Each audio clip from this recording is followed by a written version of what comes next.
നമസ്കാരം. ആയില്യം നാളുകാർക്ക് ഈ വരുന്ന 2026 തുടക്കം കുറച്ചൊക്കെ അനുകൂലമാണ്. കർമ്മരംഗത്ത് ചില അനുകൂല മാറ്റങ്ങൾക്കൊക്കെ സാധ്യതയുണ്ട്. നിങ്ങളുടെ തൊഴിൽ മേഖലയുമായി ബന്ധപ്പെട്ട് ഗുണകരമായിട്ടുള്ള ചില പരിവർത്തനങ്ങൾ ഉണ്ടാകാനുള്ള സാധ്യതയുണ്ട്. പുതിയ ജോലിക്ക് ശ്രമിക്കുന്നവർക്ക് അത് ലഭിക്കാനുള്ള സാധ്യതയുണ്ട്.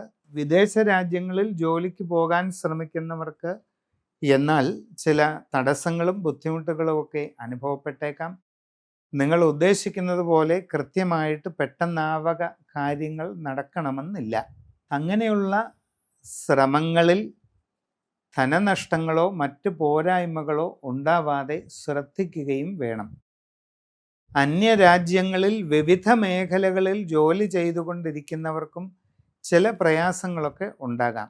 നിങ്ങളുടെ തൊഴിൽ മേഖലയിൽ ഉണ്ടാകുന്ന സാങ്കേതികമായ ബുദ്ധിമുട്ടുകൾ, ജോലി ഭാരം കൂടുന്നതിൽ നിന്ന് ഉണ്ടാകാൻ സാധ്യതയുള്ള ചില പ്രയാസങ്ങൾ, മാനസികമായ ക്ലേശങ്ങൾ, മേലുദ്യോഗസ്ഥരിൽ നിന്ന് ഉണ്ടാകാവുന്ന അസ്വസ്ഥത ജനിപ്പിക്കുന്ന ചില സമീപനങ്ങൾ, ഇതെല്ലാം വരാനുള്ള ഒരു സാധ്യതയുണ്ട്. വളരെ ക്ഷമയോടെയും കരുതലോടെയും ഈ വക സാഹചര്യങ്ങളെ തരണം ചെയ്ത് മുമ്പോട്ട് പോകാൻ ശ്രദ്ധിക്കുക. യാത്രാക്ലേശം, അലച്ചിൽ ഇതൊക്കെ അനുഭവപ്പെട്ടേക്കാനുള്ള സാധ്യതയുണ്ട്. ആരോഗ്യകാര്യങ്ങളിലുമൊക്കെ പ്രത്യേകം ശ്രദ്ധിക്കേണ്ടതാണ്. കച്ചവടക്കാർ വളരെ ജാഗ്രതയോടുകൂടി എല്ലാ കാര്യങ്ങളും ചെയ്യുക. നിങ്ങളുടെ കച്ചവടത്തിൻ്റെ വ്യാപ്തി കുറഞ്ഞു പോകാതിരിക്കാനായിട്ട് പ്രത്യേകം പരിശ്രമിക്കുക. കസ്റ്റമർമാരുമായി നല്ല ബന്ധം നിലനിർത്താനായിട്ട് നല്ലതുപോലെ പരിശ്രമിക്കേണ്ടതാണ്.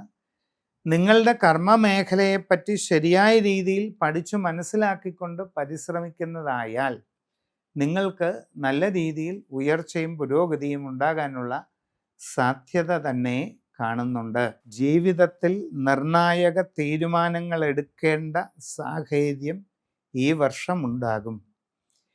വളരെ സുപ്രധാനമായ വഴിത്തിരിവുകളുടെ ഒരു കാലഘട്ടവും കൂടിയാണ് ഈ വർഷം.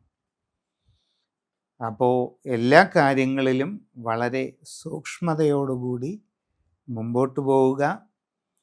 സമഗ്രമായ രാശിചിന്തയിലൂടെ ഉചിത പ്രതിവിധികൾ കണ്ടെത്തി അത് അനുഷ്ഠിച്ച് മുമ്പോട്ട് പോകുന്നതായാൽ എല്ലാ പുരോഗതിയും വന്നു ചേരുന്നതാണ്.